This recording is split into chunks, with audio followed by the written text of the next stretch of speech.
Good morning friends. இந்த வீடியோவில் நாம் பார்க்க போகிறது நியூ ஹிஸ்டாரிசிசம், லிட்டரரி கிரிட்டிசிசத்தில் அல்லது தியரி ஆஃப் லிட்ரேச்சரில் நியூ ஹிஸ்டாரிசிசம் என்பதை பற்றி தான் இதில் நம்ம பார்க்க போகிறோம். இந்த நியூ ஹிஸ்டாரிசிசம் என்ற இந்த டேர்ம் இருக்கு இல்லையா, இந்த நியூ ஹிஸ்டாரிசிசம் என்ற டேர்ம், இதை உருவாக்குனவர் அமெரிக்காவை சார்ந்த ஒரு கிரிட்டிக், ஒரு விமர்சகர். அவர் பேரு ஸ்டீஃபன் கிரீன்பிளாட். ஸோ ஸ்டீஃபன் கிரீன்பிளாட், இந்த நேமை ஞாபகம் வச்சுக்கணும். இந்த நியூ ஹிஸ்டாரிசிசம் என்ற பெயரை காயின் பண்ணவர், உருவாக்கியவர் இவர் தான். அவர் எழுதின புத்தகம் renaissance self fashioning from More to Shakespeare என்ற இந்த புத்தகத்தில் தான் அவர் இந்த நியூ ஹிஸ்டாரிசிசம் என்ற வேர்டையே அவர் பயன்படுத்தியிருக்கார். இந்த நியூ ஹிஸ்டாரிசிசம் என்ற வேர்டை உருவாக்குனவர் இவர் தான். ஆனால் இந்த ஐடியா, இந்த நியூ ஹிஸ்டாரிசிசம் என்கின்ற ஐடியா J.W. லீவர்ஸ் என்பவர் எழுதின the tragedy of state, a study of Jacobean drama என்ற இந்த புத்தகத்திலேயே இந்த ஐடியா இருந்திருக்கு. ஆனால் இந்த ஐடியாவை முறைப்படி இது ஒரு நியூ ஹிஸ்டாரிசிசம் என்ற டேர்மை கிரியேட் பண்ணவர் ஸ்டீஃபன் கிரீன்பிளாட். இதில் பார்த்தீங்கன்னா த ஜாக்கோபியன் தியேட்டர், அதாவது ஜாக்கோபியன் பீரியட்னு சொல்ல முடியா, அந்த ஜாக்கோபியன் பீரியட்ல இருந்த தியேட்டர்னா அந்த நாடக மேடை, அந்த நாடகத்தில் இந்த book the tragedy of state, a study of Jacobean drama அப்படின்னு சொல்ல முடியாது, அந்த ஷேக்ஸ்பியனுடைய அந்த ட்ராமா, அதெல்லாம் நடந்த அந்த தியேட்டர், அதெல்லாம் linked the plays much more closely with the political events of their era than previous critics can tell. இதுக்கு முன்னாடி ஷேக்ஸ்பியனுடைய ட்ராஜடி நாடகங்களை எத்தனையோ பேர் விமர்சனம் பண்ணியிருக்காங்க. ஆனால் J.M. லெவர் என்பவர் எழுதின இந்த புத்தகத்தில் தான் ஷேக்ஸ்பியனுடைய டிராமாவை அந்த காலத்தில், அவர் ஷேக்ஸ்பியனுடைய காலத்தில் நடந்த அரசியல் சம்பவங்களோட அதை இணைத்து ஷேக்ஸ்பியனுடைய டிராமாவை விமர்சனம் பண்ணியிருக்காங்க. அதுக்கு முன்னாடி இருக்கிற கிரிட்டிக்ஸ்லாம் என்ன பண்ணியிருப்பாங்கன்னா, அந்த இந்த ட்ராஜடியை பற்றி விமர்சனம் பண்ணியிருப்பான். ஆனால் இந்த நாடகத்தில் அந்த காலத்தில் இருக்கிற பொலிட்டிக்கல் ஈவெண்ட்ஸ் அதை வச்சு அந்த பேக்ரவுண்டில் இந்த புத்தகத்தில் ஷேக்ஸ்பியனுடைய நாடகங்கள், அதாவது Jacobian drama, not only Shakespeare drama, அந்த ஜாக்கோபியன் பீரியட்ல இருந்த எல்லா நாடகங்களையும் அந்த காலத்தில் இருந்த, அதே காலத்தில் இருந்த பொலிட்டிக்கல் ஈவெண்ட்ஸை வச்சு எழுதியிருப்பாங்க. இப்போ நீங்கள் இதை சிம்பிளாக சொல்லணும் அப்படின்னா, இப்போ ஒருத்தர் நாடகம் எழுதுறாருன்னு வச்சுங்களேன், இந்த நாடகம் எழுதுனா இப்போ உள்ள அரசியல் சம்பவங்களை இவங்க அறியாமையே உள்ள வரும். இப்போ ஒரு உதாரணத்திற்கு செந்தில் பாலாஜி கிட்டத்தட்ட ஒரு 7-8 மாசமா அவர் ஜெயிலில் இருக்காரு. பொன்முடி அவர் போய் ஜெயிலில் இருக்காரு, ஜெயிலுக்கு போறாரு. அப்போ இப்போ ஊழல் மிகுந்த பீரியடா இருக்கு என்ற இந்த கருத்துக்கள் இவர் அறியாமலே அவருடைய டிராமாவில் பார்த்தீங்கன்னா இந்த ஊழலுக்கு அதிகமான முக்கியத்துவம் கொடுத்து எழுதியிருப்பாங்க. இந்த நாடகம் அப்படிதான் நடக்கும். ஒரு நாடகம், இப்போ நீங்கள் நாடகம் எழுதுறீங்கன்னு வச்சுங்களேன், உங்களை அறியாமையே என்ன பண்ணுவீங்க, ஏன்னா இதெல்லாம் நீங்கள் கண் முன்னாடி பார்த்துக்கிட்டே இருக்கீங்க. அப்போ உங்களை அறியாமையே என்ன பண்ணுவீங்க, இதெல்லாம் உங்கள் நாடகத்துக்கு உள்ளே வரும். இப்போ நாடகத்துக்குள்ள அப்படியே பொன்முடி அல்லது செந்தில் அப்படிலாம் வராது, ஆனால் அந்த கருத்துக்கள் உள்ள வரும். அப்போ நீங்கள் இந்த பீரியட்ல அரசியல்ல என்ன நடந்துச்சு, ஒரு 100 வருஷம் கழிச்சு இந்த ட்ராமா யாரோ படிக்கிறான் அல்லது ஆராய்ச்சி செய்கிறான்னு வச்சுங்களேன். அப்போ ஆராய்ச்சி செய்யும் போது அவன் அந்த ஊழல் அப்படின்னு தான் சொல்லுவான். ஆனால் உண்மையாக ஆராய்ச்சி செய்கிறவங்க என்ன பண்ணுவாங்கன்னா, இந்த பீரியட்ல அரசியல்ல என்ன நடந்துச்சு அப்படிங்கிற அந்த பொலிட்டிக்கல் ஈவெண்ட், அரசியல் சம்பவங்களை, அப்போ அரசியல் சம்பந்தமான புத்தகங்கள் அந்த காலத்தில் வரும்ல, அந்த புத்தகங்களை அவன் படிக்கும்போது ஓஹோ இந்த பீரியட்ல இந்த மாதிரிலாம் நடந்துருந்துருக்கு, இந்த மாநிலத்தில் இப்படி நடக்குது, அப்போ இந்தியாவில் நிறைய இப்படி தான் நடந்துகிட்டு இருந்திருக்கு, அதனால தான் இதை எழுதினவர் இந்த ஊழலுக்கு அதிகமான முக்கியத்துவம் கொடுப்பாருன்னு எழுதுவான் இல்லையா. அதான் நியூ ஹிஸ்டாரிசிசம். இதுக்கு முன்னாடி இருந்தவங்களாம் அப்படி இல்லை, ஊழல் அப்படின்னு மாத்திரம் எழுதிடுவான், அப்படின்னு மாத்திரம் விமர்சனம் பண்ணுவான். ஆனா நியூ ஹிஸ்டாரிசிசம்ங்கிறவங்க என்ன பண்ணுவாங்கன்னா அந்த காலத்துல அதே காலத்துல நடந்த ஹிஸ்டாரிக்கல் ஈவெண்ட்ஸ் அரசியல் சம்பவங்களை அவன் தெரிஞ்சுக்கிட்டு இருந்தான்னா தான் அதை பத்தி அந்த டிராமாவை பத்தி எழுதும்போது ஓஹோ அதனாலதான் இந்த டிராமாவுல இந்த வசனங்கள்லாம் வருது அப்படிங்கிறது அவனுக்கு புரியும் இல்லையா. இதுதான் இதனுடைய அர்த்தம். இப்போ நியூ ஹிஸ்டாரிசிசம் என்பதற்கு ஒரு சிம்பிள் டெஃபனேஷன் என்ன அப்படின்னா இது ஒரு மெத்தட். இந்த மெத்தட்ல என்ன மெத்தட் அப்படின்னா லிட்டரரி டெக்ஸ்டையும் படிக்கணும், அதே காலத்துல நான் லிட்டரரி டெக்ஸ்ட் இந்த ரெண்டையும் பேரலாக இணையாக நீங்க படிக்கணும். இப்போ நான் உங்களுக்கு முன்னாடி சொன்ன பாருங்க, இப்போ நீங்க ஒரு நாடகம் எழுதுறீங்க அல்ல யாரோ இப்போ ஒரு நாடகம் எழுதியிருக்காரு, அந்த நாடகத்துல ஊழலை பத்தி எழுதியிருக்காருன்னு வச்சுங்களேன். ஒரு 100 வருஷம் கழிச்சு வர்றவன் இந்த நாடகத்தை தான் படிப்பான். அந்த நாடகத்தை படிக்கும்போது அதை நீ அதாவது சும்மா படிச்சுட்டு போறவன் அப்படின்னா அவனுக்கு பிரச்சனை இல்லை. ஆனா இதை கிரிட்டிசிசம் விமர்சனம் பண்றவனாக இருந்தா இந்த நாடகத்தை படிக்கும்போது இதுல ஊழலை பத்தி நிறைய இடங்கள் வருது அப்படின்னா அந்த காலத்துல ஊழல் இருந்திருக்கு அப்படின்னு சிம்பிளா விமர்சனம் பண்ணிட்டு போயிடும். ஸோ அந்த 100 வருஷத்துக்கு முன்னாடியே தமிழகத்தில் இந்தியாவில் நிறைய ஊழல் நடந்திருக்கிறது, அதனாலதான் இந்த நாடகத்துல ஊழலை பத்தி சொல்லப்படுகிறது அப்படின்னு ஒரு விமர்சனம் எழுதிட்டு போயிடுவான்.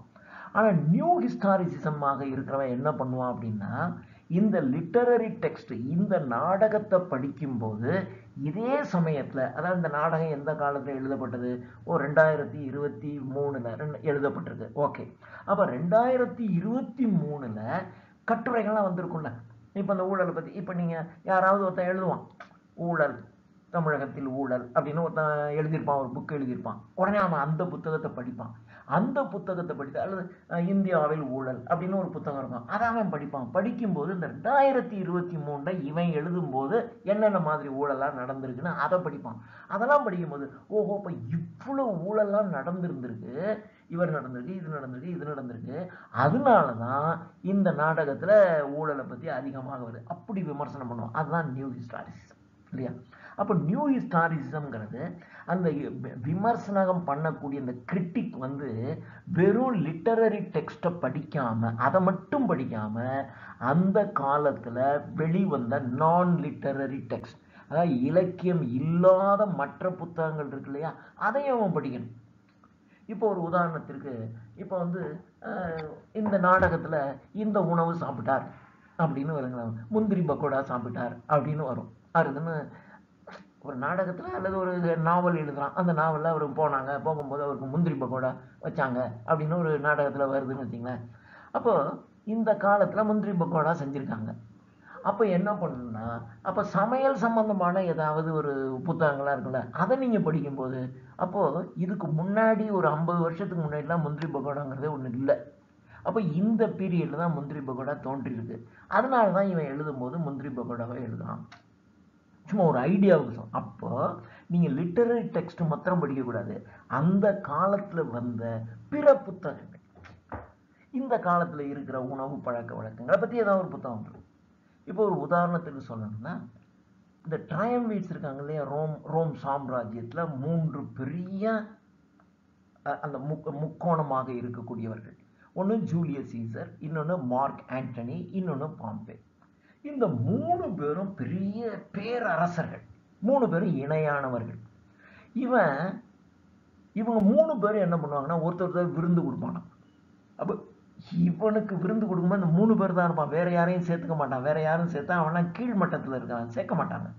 அப்ப இந்த 3 பேரையும் விருந்து கொடுக்கும்போது இப்ப நீங்க இதை யோசிச்சு பார்க்கணும். 2500 வருஷத்துக்கு முன்னாடி அவர் புரோட்டா சாப்பிட்டாரு, இந்த பிரியாணி போட்டாருன்னா நீங்க எழுத முடியாது. அப்போ அந்த காலத்துல என்ன நடந்துச்சு, என்ன உணவு போட்டிருந்திருப்பான் இல்லையா, விருந்து கொடுத்தாருன்னு தான் எழுதியிருப்பான்.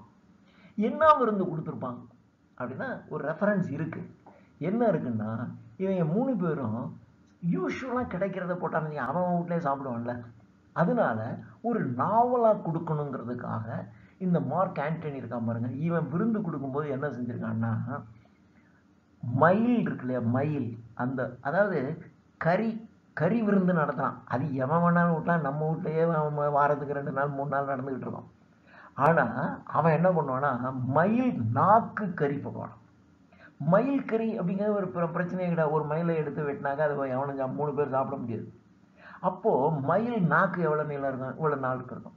அப்ப இந்த 3 பேரும் சாப்பிடணும்னா என்ன பண்ணணும், ஒரு 300 500 மயில நாக்கை கட் பண்ணுவாங்களாம். ஒரு 300 500 மயிலை கட் பண்ணி அதனுடைய நாக்கு மாத்திரம் எடுத்து அந்த நாக்குல இருந்து விருந்து நடக்குமா. இப்ப நீங்க இதை எப்படி தெரிஞ்சுக்குவீங்க? இந்த காலத்துல அதுவும் இந்தியாவில இருந்து மயில் நிறைய எடுத்துட்டு போயிருக்காங்க, இங்கதான் ஜாஸ்தின்னு.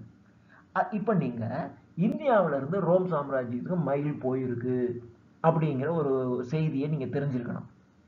அப்புறம் அந்த விருந்து கொடுக்கும்போது அந்த நாட்டுல இருக்கிறவன் எழுதும் போது என்ன பண்ணிருப்பான், அந்த விருந்தின் சிறப்புகள் அப்படின்னு இது பரிமாறப்பட்டது, இது எழுதியிருப்பான்.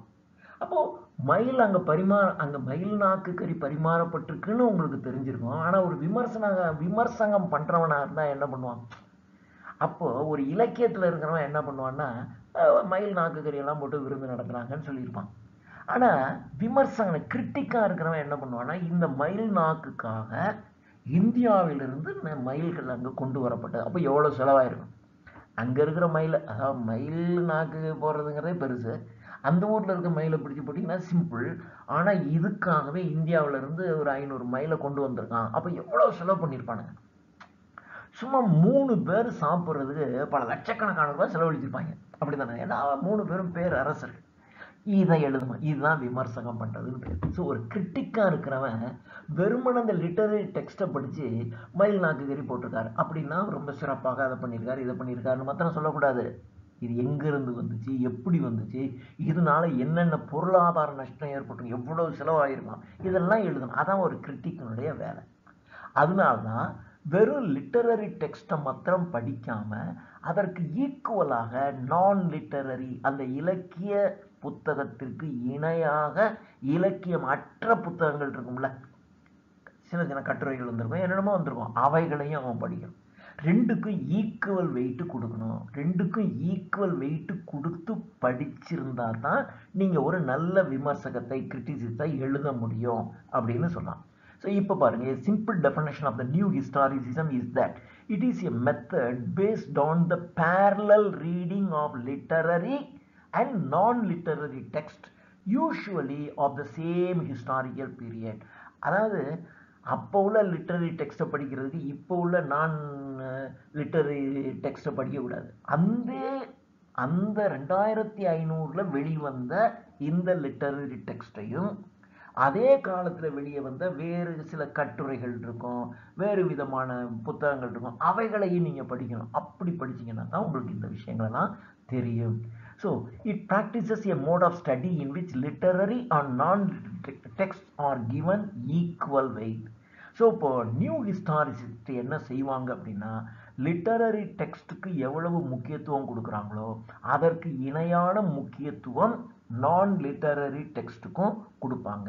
இந்த ஈக்குவல் வெயிட்டிங் இருக்கு பாருங்க, இதுதான் இந்த நியூ ஹிஸ்டாரிசிசத்துல இருக்கிற முக்கியமான important. This equal weighting is suggested in the definition of new historicism offered by the American critic Louis Montrose. இந்த ஈக்குவல் வெயிட்டிங் என்கின்ற ஒரு டேர்மை இந்த டெஃபினேஷன்ல பயன்படுத்தினவர் அமெரிக்கன் கிரிட்டிக் லூயிஸ் மான்ட்ரோஸ்ங்கிறவர். ஸோ டெஃபினேஷன் பார்த்தீங்கன்னா லிட்டரரி டெக்ஸ்ட்டுக்கும் நான் லிட்டரரி டெக்ஸ்ட்டுக்கும் ஈக்குவல் இம்பார்ட்டன்ஸ் கொடுத்து நீங்கள் ரெண்டையும் நீங்கள் படிக்கணும்னு சொல்லிட்டான், அதான் டெஃபினேஷன். ஆனால் இவன் சொல்லும் போது என்னன்னா ரெண்டு பேருக்கும் ஈக்குவல் வெயிட்டேஜ். நீங்கள் இலக்கிய புத்தகத்தை படிக்கிறதுக்கு இணையாக இலக்கியம் அல்லாத புத்தகங்கள், அந்த கட்டுரைகள் வந்திருக்கும் இல்லையா, அதையும் நீங்க படிக்கணும் அப்படின்னு அமெரிக்கன் கிரிட்டிக் லூயிஸ் மான்ட்ரோஸ்ங்கிறவர் தான் இந்த ஈக்குவல் வெயிட்டிங் என்ற வேர்டுக்கு முக்கியத்துவம் கொடுத்து பண்றார். ஸோ இந்த மாதிரி பார்த்தீங்கன்னா, so thus new historicism is an approach to literature in which there is no privileging of the literary. அப்போ நியூ ஹிஸ்டாரிசிசத்தின் படி ஒரு இலக்கிய புத்தகத்தை நீங்கள் விமர்சனம் பண்ண வேண்டும் என்றால் அந்த இலக்கிய புத்தகத்திற்கு மற்றும் தனி உரிமை கிடையாது, அதை மாத்திரம் நீங்க படிக்கிறது கிடையாது, அதுக்கு ஈக்குவலாக நான் லிட்டரரி டெக்ஸ்டையும் படிக்கணும். அப்ப லிட்டரரி டெக்ஸ்ட்டுக்கு மாத்திரம் ஒரு ப்ரிவிலேஜ் கிடையாது, ஒரு தனி உரிமை கிடையாது. ஸோ நீங்க இந்த புத்தகத்தை பத்தி விமர்சனம் பண்ணீங்கன்னா அப்ப இதைத்தான் நீங்க மெயினா படிக்கணும், மற்றதெல்லாம் நீங்க சுமாரா படிச்சு அப்படி கிடையாது. இந்த லிட்டரரி டெக்ஸ்ட்டுக்கு என்ன நீங்க ப்ரிவிலேஜ் முன்னுரிமை கொடுக்குறீங்களோ அதே முன்னுரிமை நான் லிட்டரரி டெக்ஸ்ட்டுக்கும் கொடுத்தாகணும். Typically, a new historical essay will place the literary text within the frame of non-literary text. அப்போ இதை நீங்க சுருக்கமா சொன்னா ஒரு நான் லிட்டரரி டெக்ஸ்ட்ங்கிற ஒரு ஃப்ரேம். இப்போ நீங்க கண்ணாடி ஒரு போட்டோவை நீங்க ஃப்ரேம்ல மாற்றீங்க, அப்போ அந்த போட்டோங்கிறது தான் முக்கியம். ஆனா அந்த போட்டோவை நீங்க எங்க மாட்டினா ஒரு ஃப்ரேமுக்குள்ள மாட்டணும். அந்த ஃப்ரேம்ங்கிறது தான் நான் லிட்டரரி டெக்ஸ்ட். போட்டோங்கிறது முக்கியம்தான், ஆனா அதே சமயத்துல அந்த போட்டோவை நீங்க எந்த ஃப்ரேம்ல ஃபிட் பண்றீங்க இல்லையா? நீங்க ஒரு பெரிய ஃப்ரேமுக்குள்ள ஒரு பாஸ்போர்ட் சைஸ் போட்டோ ஃபிக்ஸ் பண்ணீங்கன்னு வச்சுக்கலாம், அசிங்கமா இருக்கும். அப்போ நீங்க அந்த ஃப்ரேமும் ரொம்ப இம்பார்ட்டன்ட். அந்த ஃப்ரேம் ஒரு அழகா இருந்துச்சுன்னா தான் அந்த போட்டோ நடுவில் வைக்கும்போது அந்த போட்டோக்கு இன்னும் அழகு கூடும். அதுதான் சொல்லலாம், லிட்டரரி டெக்ஸ்ட்டை நான் லிட்டரரி டெக்ஸ்ட்ங்கிற ஒரு ஃப்ரேமுக்குள்ள ஃபிட் பண்ணணும். இதுதான் அந்த டெஃபினேஷனை இங்க சுருக்கமா சொன்னாங்க. இப்போ இந்த கிரீன் பிளாட் அவர் தான் என்ன செஞ்சாரு, நமக்கு இந்த டேர்மை கொடுத்தாரு. அவருடைய ஒரு முக்கியமான கண்டுபிடிப்பு, ஒரு மெயின் இன்னோவேஷன் என்னன்னா, from the view of literary study, அந்த இலக்கிய பயிற்சி, இலக்கிய புத்தகத்தை படித்தல் பயிலுதல் என்கின்ற கண்ணோட்டத்தில் பார்த்தீங்கன்னா, was to juxtapose the place of Renaissance period with the horrifying of colonialist policies pursued by all the major European powers of the era. இதுதான் இவருடைய முக்கியமானது. இவர் சிம்பிளா சொல்றாரு, நீங்க இந்த ஒரு 500 வருஷத்துக்கு முன்னாடி நீங்க உள்ள இலக்கிய புத்தகத்தை படிக்கணும்னா, அதாவது ரினைசான்ஸ் பீரியட், மறுமலர்ச்சி காலத்துல வாழ்ந்த இலக்கிய புத்தகத்தை நீங்க படிக்கணும் அப்படின்னா, அப்போ இந்த காலனியல் பாலிசி இருக்கு இல்லையா? ஏன்னா அந்த காலத்துல தான் எல்லா ஐரோப்பிய நாடுகளும் பிற நாடுகளை போய் படையெடுத்து அல்லது வியாபாரம் பண்ணி ஆக்கிரமிக்க ஆரம்பிச்ச காலம், அல்லது ஆக்கிரமித்து கொண்டிருந்த காலம். அப்பதான் ஆக்கிரமிச்சுக்கிட்டு இருக்கான் எல்லா ஐரோப்பிய நாடுகளும். அதுல அதிகமாக ஆக்கிரமித்தது இங்கிலீஷ்காரன். ஸோ இங்கிலீஷ்காரன், ஸ்பெயின், போர்ச்சுகல், டச்சு, பிரெஞ்சுக்காரன் எல்லாரும் ஆக்கிரமிச்சுக்கிட்டு உட்காந்துருந்தான். அப்போ அப்படி ஆக்கிரமித்தல் அப்படிங்கும்போது அது ஒரு பயங்கரமா இருக்கும். ஏன்னா இன்னொரு நாட்டை நீங்க போய் ஆக்கிரமிக்கிறீங்கன்னா, அவனை எதுக்குறவனா இவன் தன்னுடைய படைபலத்தினால அடிச்சு கொன்னு விரட்டி விட்டுட்டு அந்த இடத்தெல்லாம் தான் வச்சுக்கிட்டு அவனை அடிமை மாதிரி வச்சுக்கணும். அப்போ இது எவ்வளவு பயங்கரமாக இருக்கும். அப்போ நீங்க இந்த ரினைசான்ஸ் பீரியட்ல உள்ள நாடகங்கள், பிளேஸை பத்தி நீங்க விமர்சனம் பண்ணணும் அப்படின்னா, ஜக்ஸ்டாபோஸ்னா அதற்கு ஈக்குவலா, அதுக்கு பக்கத்திலேயே the horrifying colonialist policy, பயங்கரமான பிற நாடுகளை ஆக்கிரமிக்கக்கூடிய கொள்கைகள். இதத்தான் எல்லா மேஜர் யூரோப்பியன் கண்ட்ரிஸ், அந்த காலத்துல இருந்த மேஜர் யூரோப்பியன் கண்ட்ரிஸ்லாம் இதைத்தான் தொடர்ந்துகிட்டு இருந்துச்சு. அதை பற்றி நீங்க சரியா படிச்சிருந்தீங்கன்னா தான் நீங்க அந்த காலத்துல இருந்த ஒரு நாடகத்தை நீங்க விமர்சனம் பண்ணணும். ஏன்னா இவனுடைய நலனுக்காக, இந்த இங்கிலீஷ்காரன் அவனுடைய நலனுக்காக, அவன் பிள்ளைங்க, அவன் பொண்டாட்டி பிள்ளைங்க, அவன் ஊர்ல இருக்க மக்கள், இவர்களுடைய நலனுக்காக இன்னொரு நாட்டினுடைய மனிதர்கள், அவங்களுடைய கல்வி, கலாச்சாரம், பண்பாடு எல்லாத்தையும் அழிச்சு அங்க இருக்கக்கூடிய மக்களையும் கொன்னு இங்க இருக்கக்கூடிய பொருள் எல்லாம் சுரண்டி எடுத்துட்டு போய் அவன் வசதியா வாழ்ந்திருக்கான். அப்ப இப்படி செய்யறதுக்கு அவனுக்கு எவ்வளவு ஒரு கொடுமையான உள்ளம் இருந்திருக்கணும். அந்த கொடூரமான உள்ளம் தான். அதை நீங்க தெரிஞ்சுக்கிட்டீங்கன்னா தான் அந்த நாடகத்துல வரக்கூடிய விஷயங்கள், அந்த மக்கள் எப்படி இருந்தாங்கிறத பத்தி நீங்க சரியாக விமர்சனம் பண்ண முடியும் அப்படின்னு கிரீன் பிளாட் அப்படிங்கிறவரு, his main innovation from the viewpoint of literary study was to juxtapose the place of Renaissance period with the horrifying of colonialist policies pursued by all the major European powers of the era.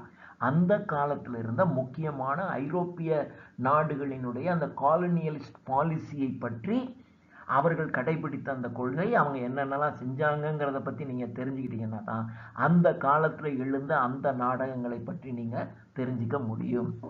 So இதான் சொல்லிட்டாரு. He draws attention to the marginalization and dehumanizing of suppressed others.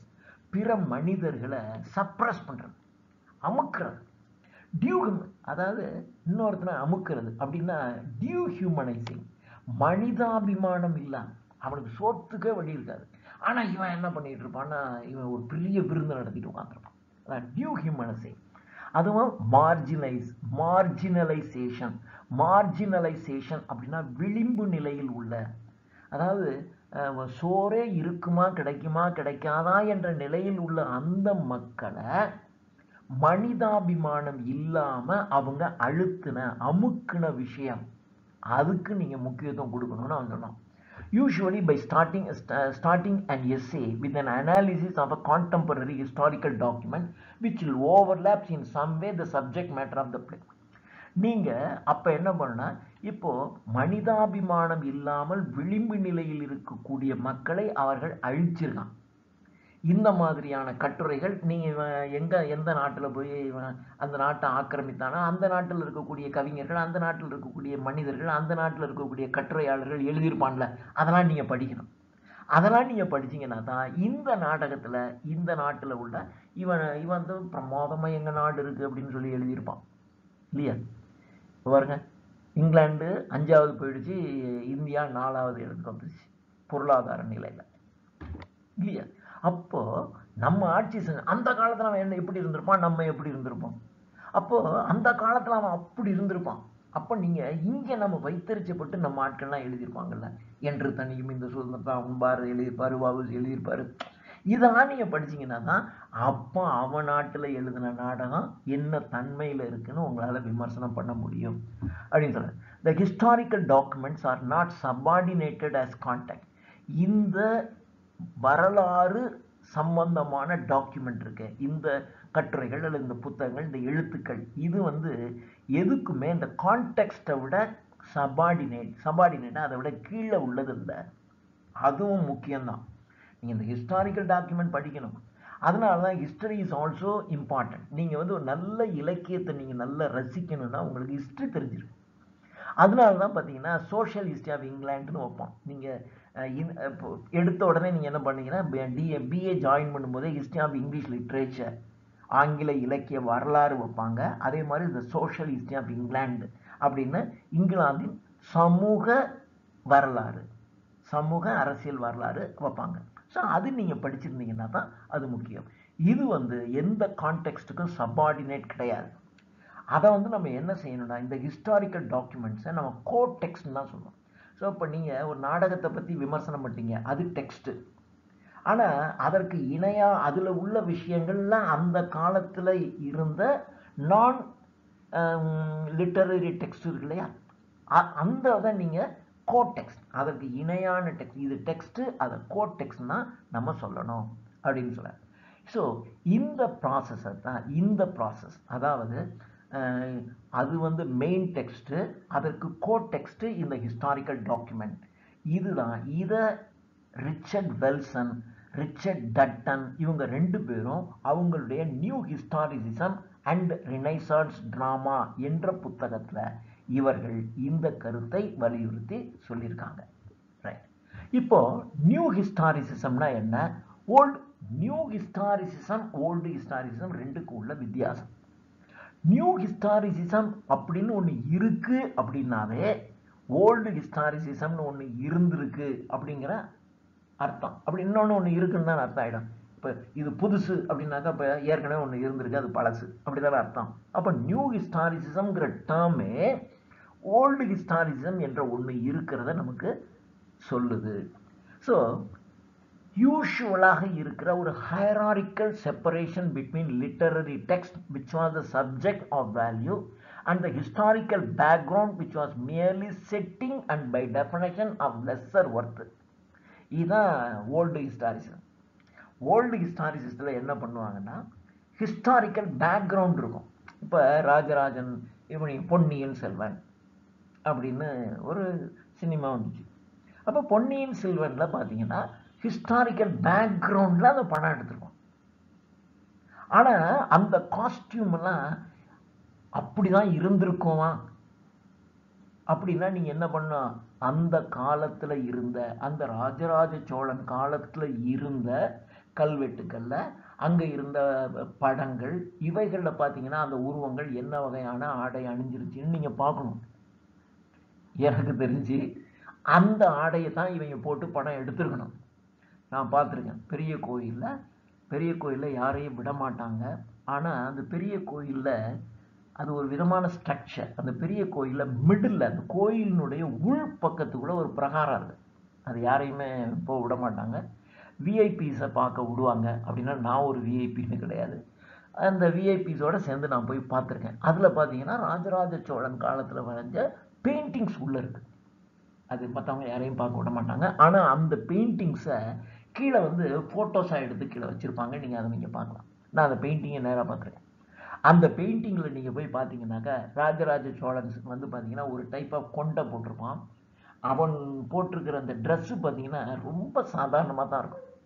இப்போ நீங்கள் ராஜராஜ சோழனுக்கு அந்த ட்ரெஸ்ஸை போட்டு நீங்கள் இந்த சினிமா எடுத்துருந்தான்னு வச்சிங்க, ராஜராஜ சோழன் இப்படி தான் இருந்தார் அப்படின்னா அந்த ட்ரெஸ்ஸை போட்டு, அதாவது மிக ஆர்டினரியான ட்ரெஸ்லாம் இருக்கும். ஒரு டைப் ஆஃப் கொண்டை போட்டிருப்பார், ஒரு டைப் ஆஃப் ஜுவல்லாம் வச்சு போச்சுப்பார். நான் பார்த்துருக்கேன் இந்த படத்தில்.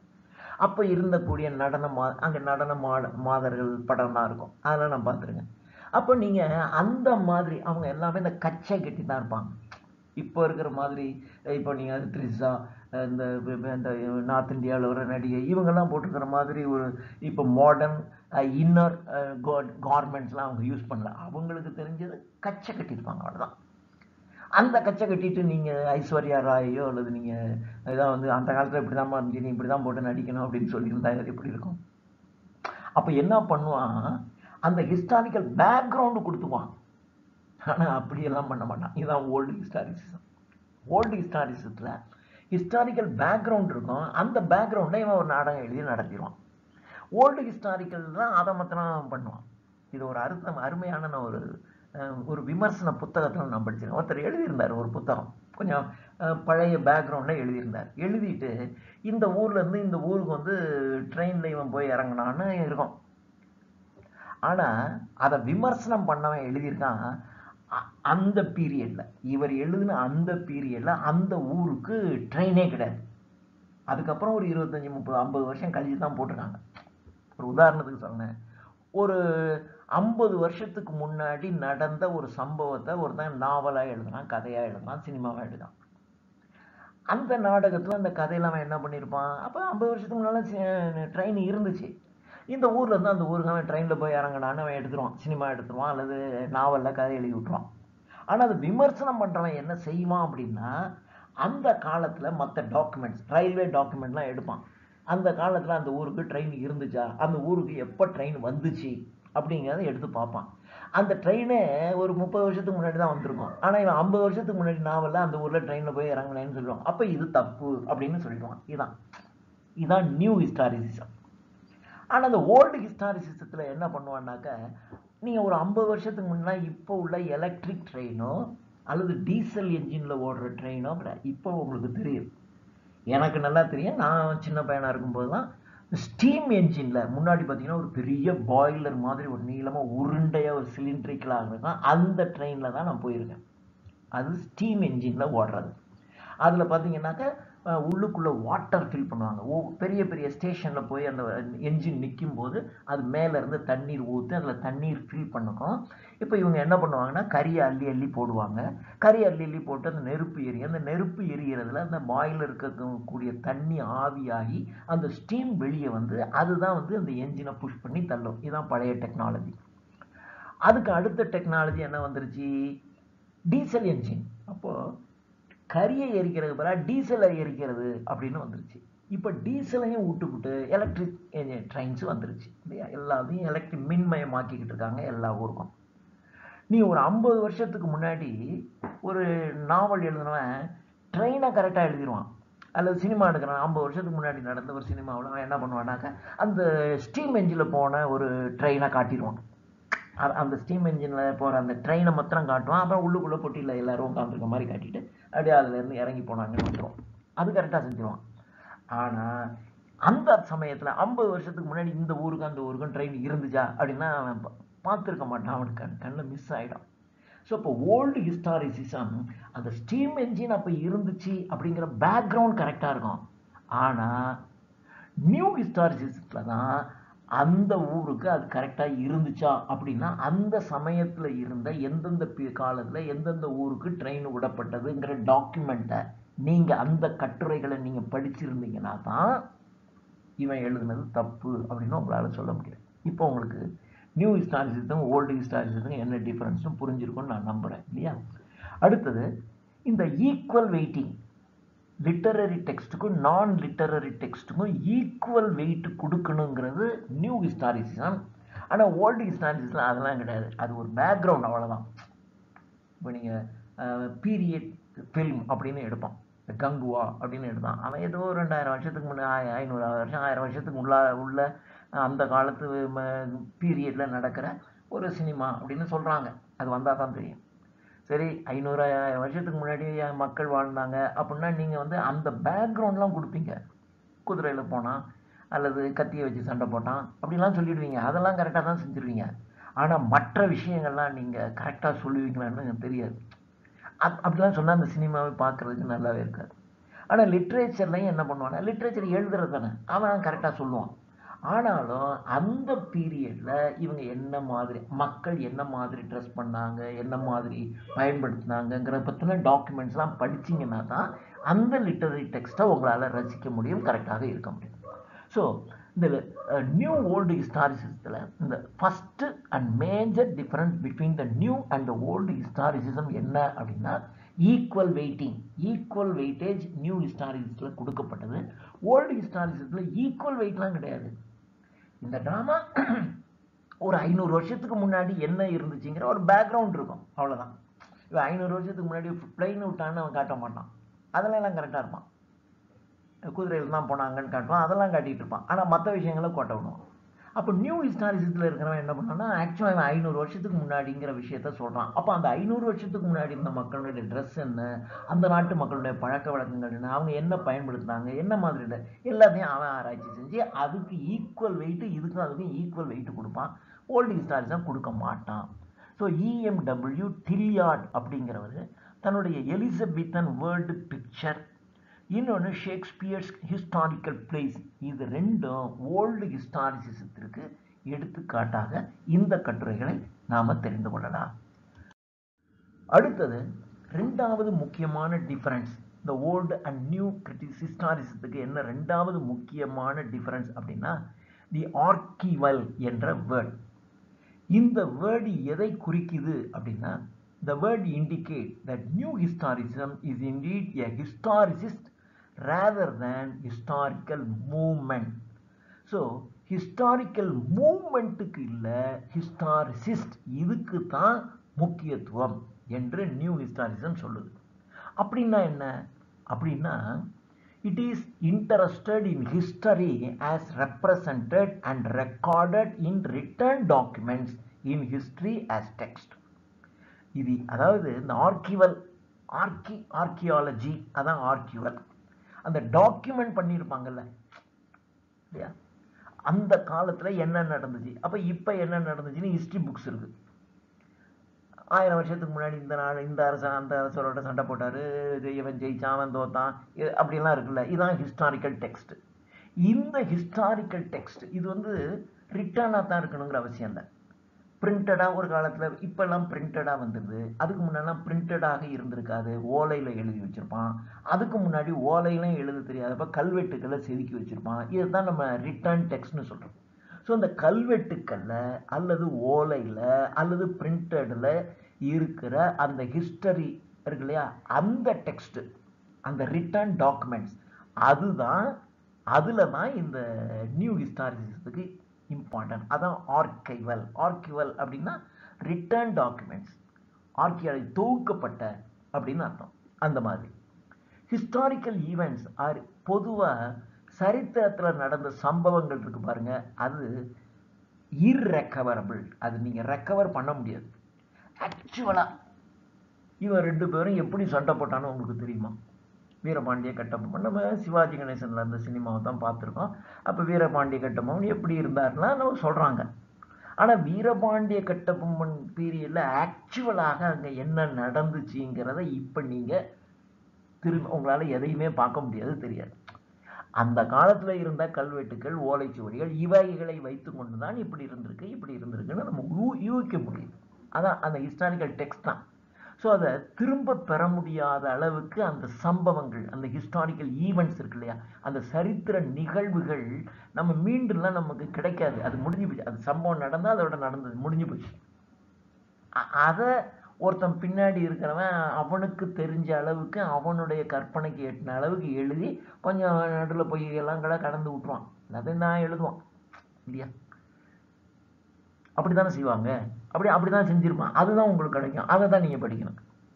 That is interested in history as represented and recorded in written documents in history as text. Historical events are irrecoverably lost. In literary studies, the actual thoughts or feelings or intentions of a writer can never be recovered or reconstructed. ஒரு இலக்கிய புத்தகத்துல, அது நாடகமா இருக்கலாம், நாவல் இருக்கலாம், எல்லாத்துலயும் ஆக்சுவலா அந்த சிந்தனை, அந்த சரித்திர நிகழ்வு நடக்கும்போது ஏற்பட்ட அந்த ராஜராஜ சோழனுடைய சிந்தனைகள், அவனுடைய உணர்வுகள், அவனுடைய இன்டென்ஷன், அவனுடைய எண்ணங்கள், இவைகளெல்லாம் இந்த ரைட்டர் எழுதுனவன் இருக்கான் பாருங்க, அவனால ரெக்கவர் பண்ணவே முடியாது. அது முடிஞ்சு போச்சு. அப்ப இவன் என்ன பண்ணுவான்? இவனுக்கு தெரிஞ்ச அளவுக்கு, so can never be recovered or reconstructed, so that the real living individual is now entirely superseded by the literary text. அப்போ என்ன நடந்துச்சோ அதை அதுக்கு மேல இந்த லிட்டரரி டெக்ஸ்ட் இப்போ இதை சொல்லுது, அவ்வளவுதான். So literary text which has come down to us. இப்போ இந்த லிட்டரரி டெக்ஸ்ட் இருக்குல்லையே, இந்த இலக்கிய புத்தகம், இதுதான் நம்ம கைக்கு கிடைச்சிருக்கு. அப்போ இது கிடைச்சதை வச்சு இப்போ கம்பராமாயணம் இருக்கு. அந்த கம்பராமாயணத்தை வச்சுக்கிட்டு அந்த நாட்டில் மக்கள் இப்படி வாழ்ந்தாங்க, அப்படி வாழ்ந்தாங்க, அவங்க கதவே இல்லாமல் வீடுங்கள்லாம் கட்டியிருந்தாங்க, ஏன்னா திருடர் பயமே கிடையாது, அது ஏதாவது சொல்லியிருப்பாங்க. அவ்வளோதான் நமக்கு தெரியும். ஆனால் ஆக்சுவலாக அப்படி தான் இருந்திருக்குமான்னு எவனுக்கு தெரியாதுல்ல. அப்போ இந்த லிட்டரரி டெக்ஸ்ட்டை வச்சு தான் அந்த பீரியடில் என்ன நடந்திருக்குன்னு நமக்கு சொல்ல முடியும் இல்லையா? இப்போ வேர்ல்டு ஹிஸ்டாரிசிஸ்ட் என்ன பண்ணுவான்னாக்க, அந்த லிட்டரரி டெக்ஸ்ட்டுக்கு பின்னாடி இருக்கிற பேக்ரவுண்டை தான் பார்ப்பான். ஆனால் அந்த நியூ ஹிஸ்டாரிசிஸ்ட் என்ன பண்ணுவான்னா, இந்த இலக்கிய புத்தகத்தை மாத்திரம் இல்லாமல் அந்த காலத்தில் இருந்த மற்ற கல்வெட்டுகள், ஓலைச்சுவடிகள் இருக்கு இல்லையா, அதை படித்து இதில் இது தப்பு அதுன்னு அவன் விமர்சனம் பண்ணிடுவான். இதுதான் ஓல்டு நியூக்குள்ள ரெண்டாவது டிஃபரன்ஸ்.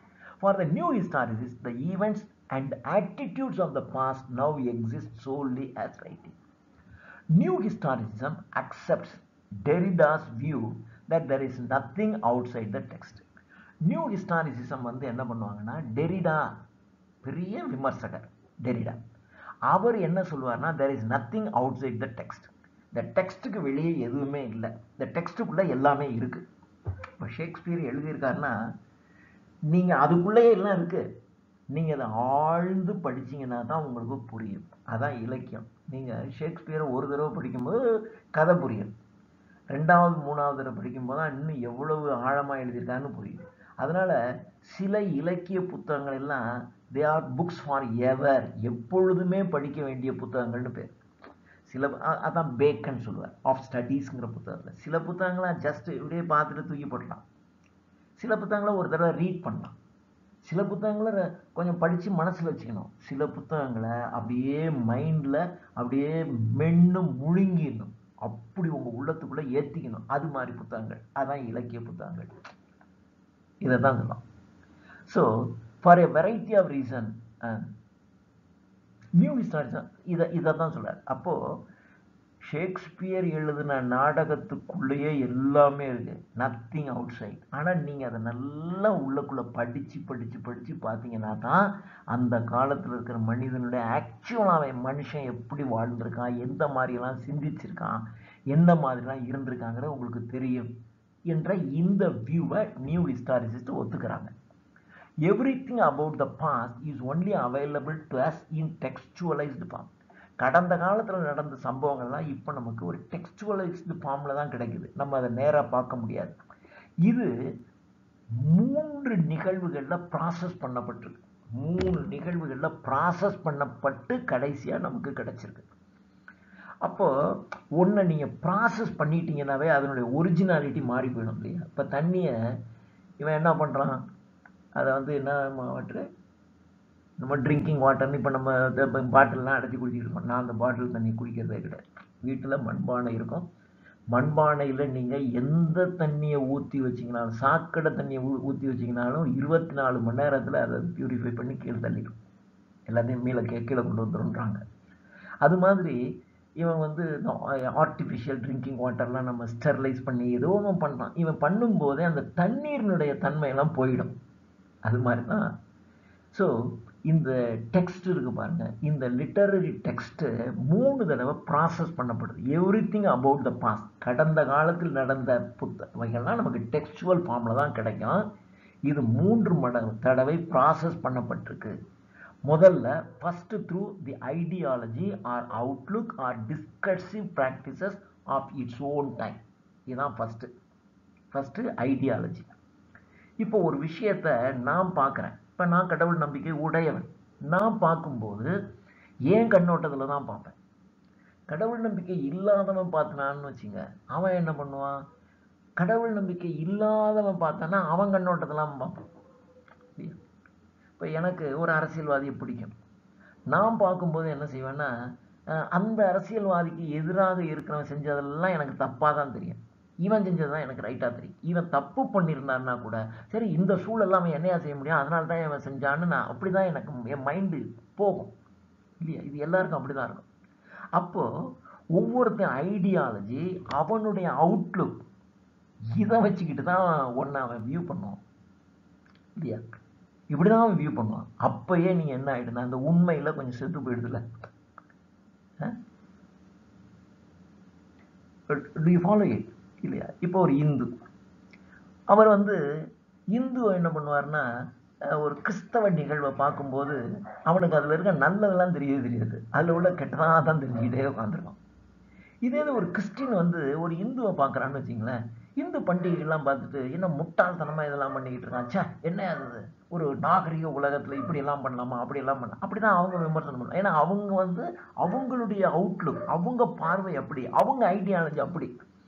ஸோ அவன் புத்தகம் எழுதுனான்னு வச்சுங்க, ஒரு கதை எழுதுனான்னு வச்சுங்க, இதெல்லாம் குற்றம் குறையாக தான் எழுதிக்கிட்டே இருப்பான். அப்போது அவன் ஐடியாலஜிக்கு தகுந்தாப்புல தான் அவன் எழுதிட்டு இருப்பான்.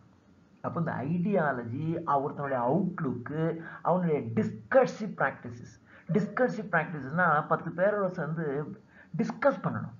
நீங்கள் ஒன்று நினச்சிக்கிட்டு இதுவே ரைட்னு சொல்லக்கூடாது. 4 பேர்கிட்ட நீங்கள் பேசும்போது தான் நீங்கள் உங்கள்கிட்ட இருக்கிற ஒரு பாயிண்ட் தப்புன்னு அப்போ தான் நீங்கள் கண்டுபிடிக்க முடியும். ஸோ இந்த ஐடியாலஜி, அவுட்லுக்கு, டிஸ்கசிவ் ப்ராக்டிசஸ், இதனுடைய அடிப்படையில் நான் இவன் பார்ப்பான் ஒன்று. அப்போயே அந்த ஆக்சுவல் சம்பவம் இவன் கண்ணோட்டத்தில் பார்க்குறது, இவனுடைய டிஸ்கசிவ் ப்ராக்டிசஸ், இதனுடைய அடிப்படையில் கொஞ்சம் ஃபில்டர் ஆகிடும். அதுக்கப்புறம் தென் த்ரூ தோஸ் ஆஃப் அவர்ஸ், அப்புறம் நம்ம இப்போ நமக்குன்னு இருக்கக்கூடிய தன்மைகள் இருக்கு இல்லையா, இதை வச்சுக்கிட்டு 2வது. 3வது through the distorting web of language. அதாவது முதல்ல அந்த எழுதுறவனுடைய ஐடியாலஜி, அவுட்லுக், டிஸ்கர்சிவ் ப்ராக்டிஸ்னால் அவன் எழுதிடுறான். இப்போ அந்த புத்தகத்தை இப்போ நான் படிக்கிறேன்னு வச்சுங்களேன், நான் படிக்கும்போது என்ன ஆகுன்னா, அவன் என்ன சொல்கிறானோ அதில் எனக்கு சாதகம் மாதிரி நான் அதை வியூ பண்ணிக்குவேன். அதில் கொஞ்சம் போயிடும். கடைசியில் இதை நான் எழுதுறேன்னு வச்சுங்களேன், அப்போ ஏற்கனவே அவன் அந்த ஹிஸ்டாரிக்கல் ஈவெண்ட்டை நடந்ததை பார்த்தவன், உண்மையிலே பார்த்தவன் இருக்கான்ல, அவன் கல்வெட்டில் எழுதியிருக்கான், இல்லை ஓலைச்சுவடியில் எழுதியிருக்கான், இதுலேயும் எழுதியிருக்கான். அவன் என்ன பண்ணியிருக்கான்னா, அவனுக்கு என்ன இன்ட்ரெஸ்ட்டோ அந்த லுக்கில் பார்த்து தான் அவன் எழுதியிருப்பான். அப்போது உண்மையான சம்பவம் அங்கேயே கொஞ்சம் குறைஞ்சிருச்சு. அடுத்தது அதை நான் படிக்கிறேன், இது 2வது. நான் படிக்கும்போது என்ன பண்ணுவேன், எனக்கு என்ன என் மைண்டில் என்ன ஐடியா இருக்கோ அதுக்கு தந்தாப்புல தான் அதை நான் புரிஞ்சுக்குவேன். 3வது இதை நான் எழுதுறேன்னு வச்சுங்க, நான் எழுதும்போது த்ரூ த டிஸ்டார்டிங், அந்த கருத்தை நான் சிதைத்து எனக்கு சரிங்கிற மாதிரி எழுதி விட்டுறேன். இந்த 3ஐயும் தாண்டி தான் ஒரு ஹிஸ்டாரிக்கல் ஈவெண்ட் ஒரு மனுஷன் கைக்கு கிடைக்குது இல்லையா? இப்போ இவனை பொறுத்தவரை இப்போ சொல்லுவாங்க ராஜராஜ சோழனை பற்றி, இந்த ஒருத்தர், ஒரு நடிகர் வந்து ஒரு டைரக்டர் வந்து ஏதோ தப்பாக சொல்லி விட்டான்னு எல்லாரும் திட்டி விட்டான். அவன் சொன்னது ரைட்டாக இருக்கலாம், தப்பாக இருக்கலாம், தட் இஸ் டிஃபரெண்ட். ஆனால் அப்படி இருக்குது. ஆனால் நானே ஒன்று படிச்சிருக்கேன். ராஜராஜ சோழன் காலத்தில் வந்து ராஜராஜ சோழன் ஏதோ பிள்ளைமார்னு நினைக்கிறேன். அந்த கேஸ்டை தவிர மற்ற கேஸ்ட்டுக்காரவங்க மாடி வீடு கட்டக்கூடாதுன்னு ஒரு ரூல் இருந்துச்சு அப்படின்னு ஒரு புக்கில் நான் படிச்சிருக்கேன். I don't know whether it is true or not. Rajaraja Cholan is a great king, அதில் ஒன்றும் சந்தேகம் இல்லை. பெரிய கோயிலை படைச்சிருக்காரு, எல்லாம் எதுலையுமே சந்தேகம் கிடையாது. கடல் கடந்து போயிருக்காரு எல்லாம். ஆனால் அவர் பேரிலேயும் குறைகள் இருந்திருக்கும்ல இல்லையா? ஆனால் இவன் என்ன பண்ணுவான்னா, இவனுக்கு தெரிஞ்சது ராஜராஜ சோழன் ஒரு பிள்ளைமார் அப்படின்னா, ஒரு பிள்ளைமாராங்க நம்ம ஆள் அப்படின்னா அவன்கிட்ட இருக்க குறையெல்லாம் விட்டு இவன் வியூலையே அதை உட்காந்து எழுதிடுவான். அப்புறம் இவன் மனசில் வாங்கினது ஒன்றா இருக்கும், அதை எழுதும்போது வேற மாதிரி எழுதி அதை புரிஞ்சுக்கிட்டவன் வேற மாதிரி போய், அப்போது த ரியல் ஹிஸ்டாரிக்கல் ஈவெண்ட்டு நமக்கு ஒன்றுமே தெரியாமல் போயிடும். அதுதான் போயிடும். thereby whatever represented in a text is remade. அதனால ஒரு டெக்ஸ்ட்ல ஒன்று இருக்கு அப்படின்னா அது மீண்டும் செய்யப்பட்டிருக்குன்னு அர்த்தம். அதாவது ஒருத்தன் ஆக்சுவல் சம்பவத்தை பார்த்தவன் ஒரு ஓலைச்சுவடியில் எழுதி வச்சிருப்பான், அங்கேயே கொஞ்சம் மாறிடுச்சு. அவன் கொஞ்சம் ஓலைச்சுவடியில் எழுதும்போது அவனுடைய கருத்துக்களை சேர்த்து எழுதியிருப்பான். அதை படிச்சுட்டு பிரிண்ட் பண்ணவன் இவன் கருத்தையும் சேர்த்து எழுதியிருப்பான். இதை அடிப்படையாக வச்சு ஒருத்தன் இலக்கிய புத்தகத்தை படிக்கிறான்னு வச்சுங்களேன், அது வேற மாதிரி தான் இருக்கும். ஸோ இது எல்லாமே ரீமேட், திரும்பவும் செய்யப்பட்டதாக தான் இருக்கும். So new historicist essays always constitute themselves another remaking. அப்போ நியூ ஹிஸ்டாரிசிஸ்ட் எஸ்ஸேஸுங்கிறது எப்பொழுதுமே என்ன இருக்குன்னா அனதர் ரீமேக்கிங். இன்னொரு தடவை நீங்கள் ரீமேக் பண்ணணும். அந்த புத்தகத்தில் சொல்லிட்டான்னு சொல்லக்கூடாது. ஏன் இந்த புத்தகத்தில் சொன்னான், ஓ இதை எழுதினவர் யார், எழுதினவர் என்ன கம்யூனிட்டி, என்ன ரிலீஜியன், இவன் இந்த ரிலீஜியன், அதனால இவன் எழுதுனதுல இந்த அளவுக்கு உண்மை இருக்கலாம், அல்லது வேணும்னு அவன் ரிலீஜியனை காப்பாற்றுறதுக்காக சிலதை கழட்டி விட்டுரு தப்பாக கூட எழுதிடுறான். இதைத்தான் நியூ ஹிஸ்டாரிசிஸ்ட் புரிஞ்சுக்கும். அப்போ நியூ ஹிஸ்டாரிசிஸ்ட்டு இதெல்லாம் புரிஞ்சு அதை ரீமேக், திரும்பவும் ஒன்று உண்மை என்னவாக இருந்திருக்கணும் அப்படிங்கிறத அவன் கண்டுபிடிச்சி அதன் அடிப்படையில் விமர்சனம் பண்ணணும். இதுதான். So advantages and disadvantages of historicism. For a variety of reason the appeal of new historicism is undoubtedly great. பல விஷயங்களை பொறுத்த வரைக்கும் நியூ ஹிஸ்டாரிசம்ங்கிறது கிரேட் தான். although new historicism is founded upon post structuralist thinking. இந்த நியூ ஹிஸ்டாரிசிசம் என்பது எதன் அடிப்படையில் உருவாக்கப்பட்டது அப்படின்னா ஸ்ட்ரக்சுரலிசம், போஸ்ட் ஸ்ட்ரக்சுரலிசம்னு இருக்கு. இது நியூ ஹிஸ்டாரிசிசம் மாதிரியே ஸ்ட்ரக்சுரலிசம்னு ஒன்று இருக்கு லிட்டரரி தியரியில, போஸ்ட் ஸ்ட்ரக்சுரலிசம்னு ஒன்று இருக்கு. இதெல்லாம் நான் வீடியோ போட்டிருக்கேன். அதன் அடிப்படையில் உருவானது தான் இந்த நியூ ஹிஸ்டாரிசிசம். ஸோ நியூ ஹிஸ்டாரிசம்ங்கிறது போஸ்ட் ஸ்ட்ரக்சுரலிஸ்ட் திங்கிங் அடிப்படையில் உருவானதாக இருந்தாலும் அந்த போஸ்ட் ஸ்ட்ரக்சரலிஸ்ட்ல இருக்கக்கூடிய டென்ஸ் ஸ்டைல் அண்ட் வொக்காபுலரி இதுல இருக்காது. டென்ஸ் அப்படின்னா திக்கான, அதாவது ரொம்ப டென்ஸ் திக்கான ஒரு ஸ்டைலோ அல்லது வொக்காபுலரியோ இதுல இருக்காது. இது இதனுடைய அட்வான்டேஜ். அடுத்தது, the material of new historicism is often fascinating and is wholly distinctive in the context of literary studies. Literary ஸ்டடீஸ்ல இருந்து, அதாவது இந்த இலக்கிய புத்தகத்துல இருந்து இந்த நியூ ஹிஸ்டாரிசம்ங்கிறது நிறைய டிஃபரன்ஸாக தான் இருக்கும். அதில் இருக்கிறதையும் நீங்கள் நியூ ஹிஸ்டாரிசம் படித்தீங்கன்னா நிறைய அதுக்கும் இதுக்கும் வேறுபாடு இருக்க தான் செய்யும். ஒன்றும் இல்லை, நீங்கள் பொன்னியின் செல்வன் சினிமா வச்சுக்கிட்டு உண்மையாக நீங்கள் ஆராய்ந்து பார்த்தீங்கன்னு வச்சிங்களேன், அது 100% தப்பாகவே இருக்கும். ஆனால் நீங்கள் அப்படி பார்க்காம, இப்போ நம்ம வந்து ஒரு சினிமா பார்க்குற ஆள் அவ்வளோதான், அப்படி நீங்கள் பார்த்தீங்கன்னா ஓ பிரமாதமாக இருக்குது அப்படின்னு சொல்லிடணும். எல்லாமே இப்படி தான் இருக்கும். இப்போ இது நான் சினிமாங்கிறத ஒரு விசுவலைஸ்டு லிட்ரேச்சர், ஞாபகம் வச்சுக்கணும். அது கண்ணால் பார்க்கக்கூடிய இலக்கியம். அது இலக்கியத்தரம் இருந்தால் உண்மையிலே நான் சொல்கிறேன், நீங்கள் எப்படி புரிஞ்சுக்குவீங்கன்னு தெரியல. இந்த அன்னபூரணின்னு ஒரு சினிமா வந்துச்சு, அது உண்மையிலே ஒரு மாபெரும் லிட்ரேச்சர். நான் அதை பார்த்து எனக்கு அன்றைக்கெல்லாம் தூக்கமே வரல, நான் வியந்து தான் போயிட்டேன். ஆனால் இப்போ அந்த படத்தை அந்த சினிமா போட்டு ஏதோ சொல்லி அடித்து தூக்கிட்டாங்க, தெரியல. ஆனால் உண்மையிலே நீங்கள் அதை பாருங்கள். நான் உண்மையிலேயே நான் வந்து ஐயோ எல்லாரும் நீங்கள் பார்க்கணுமே அப்படிங்கிறதுக்காக அதை பற்றி ஒரு 10 நிமிஷம் அதுக்கு ஒரு நல்ல விமர்சனம் போடணும்னே நான் நினச்சேன். அதில் எந்தெந்த இடம்லாம் இருக்குது. ஏன்னா அந்த சினிமா பார்க்கும்போது எனக்கு கீட்ஸ் ஞாபகம் வர்றாரு, ஹெர்மன் ஹெசே எழுதின சித்தார்த்தா ஞாபகம் வருது, ப்ரொஃபெட் ஞாபகம் வருது, எனக்கு அவ்வளோ ஞாபகம் வருது. அவ்வளோ இலக்கிய புத்தகங்களும் எனக்கு மைண்டில் ஓடுது. ஏன்னா இப்படி எழுதியிருக்கான், இப்படி படம் எடுத்திருக்கான் அப்படின்னு எனக்கு ரொம்ப ஆச்சரியமாக இருந்துச்சு. ஏன்னா இவ்வளோ ஒரு இலக்கிய அந்தஸ்தில் ஒரு சினிமா எடுத்துட்டான்னு என்ன. ஆனால் கடைசியில் பார்த்தீங்கன்னா அது ஏதோ இந்துக்களுக்கு எதிராக இருக்காது, ஏன்னா ஒரு இடத்துல ஏதோ சொல்லிட்டான், அப்படி ஒன்றும் இல்லை. அது ஒன்றும் தப்பு இல்லை. அப்படி ஒரு இடத்துல நானும் கூட படிச்சிருக்கேன். ராமர் வந்து குகன் அவன் மீனவன் தானே. அந்த குகனோட சேர்ந்திருக்கும் போது மீன் சாப்பிட்டாருன்னு ஒரு இடத்துல இருக்கு. வான்மீக ராமாயணத்தில் இருக்கும், கம்பராமாயணத்தில் இருக்காது. அதே மாதிரி நம்ம அந்த 63 நாயன்மார்கள்ல அந்த வேடன் கண்ணப்பன், அந்த வேடன் கண்ணப்பன் பார்த்தீங்கன்னா ஒரு செகண்ட் மட்டும் இது மட்டும். வேடன் கண்ணப்பன் அந்த கோயிலுக்கு போய் சாமிக்கு வந்து சாமிக்கு இவனுக்கு பிடிச்சது, இவன் வேட்டைக்காரன் தானே, வேட்டையாடிட்டு வருவான். வேட்டையாடிட்டு வந்து அந்த மாமிசத்துல விச் இஸ் பெஸ்ட்னு பார்த்து கடவுளுக்கு படைப்பான். அது காட்டு கோயில். அந்த ஐயர் வந்து வாரத்துக்கு ஒரு நாள் தான் வருவார், தினம்லாம் வரமாட்டாங்க. ஒரு வாரம் கழிச்சு வந்து பார்த்தா அங்கே மாமிசமா இருக்கும். சரி ஏதோ விலங்குகள் போட்டிருக்கு போல இருக்கு அப்படின்னா அவர் கூட்டி தள்ளிட்டு மறுபடியும் போயிடுவார். அடுத்த வாரம் பார்த்தாலும் இருக்கும். ஏன்னா அவன் வந்து வேட்டையாடிட்டு வந்து கடவுளுக்கு பெஸ்ட்டு மாமிசத்தை தான் படைச்சிட்டு போயிடும். இவருக்கு ரொம்ப டென்ஷன் ஆகிடும். அரசர்கிட்ட போய் சொல்லுவார். அரசர்கிட்ட போய் சொன்னோடனே அரசர் வந்து இது யாருன்னு கண்டுபிடிக்கணும் அப்படின்னு சொல்லி ஆளுங்களை போடுவார். அவன் பார்ப்பான். பார்த்த உடனே இது மாதிரி வேடன் கண்ணப்பன் செய்கிறான்னு தெரிஞ்சு போயிடும். அப்போ வேடன் கண்ணப்பனை அரெஸ்ட் பண்ணணும் அப்படின்னு சொல்லுவார். அப்போ வேடன் கண்ணப்பன் அப்போ அரசனுடைய கனவுல கடவுள் போய் சிவன் போய் நீ வந்து பாரு, அவனுடைய அன்பு என் மேலே எப்படி வச்சுறான்னு பாரு அப்படின்னு சொல்லுவாங்க. அப்போ அரசர் வந்து எல்லாரும் மறைஞ்சிருந்து பார்ப்பாங்க. இவன் வருவான், வந்து மாமிசத்தை வெட்டுவான், வாயில் வச்சு சாப்பிட்டு பார்ப்பான். சாப்பிட்டு பார்த்து இது கொஞ்சம் டஃப்பாக இருக்கு, தூக்கி போட்டுருவான். எது சாஃப்டாக இருக்கும் அவன் இவன் மென்று தின்னு பார்த்து அந்த எச்சில் அதாவது மாமிசம் அதுவே தப்பு. அடுத்த சாப்பிட்டு பார்த்து அந்த எச்சில் இதை தான் படைப்பான்.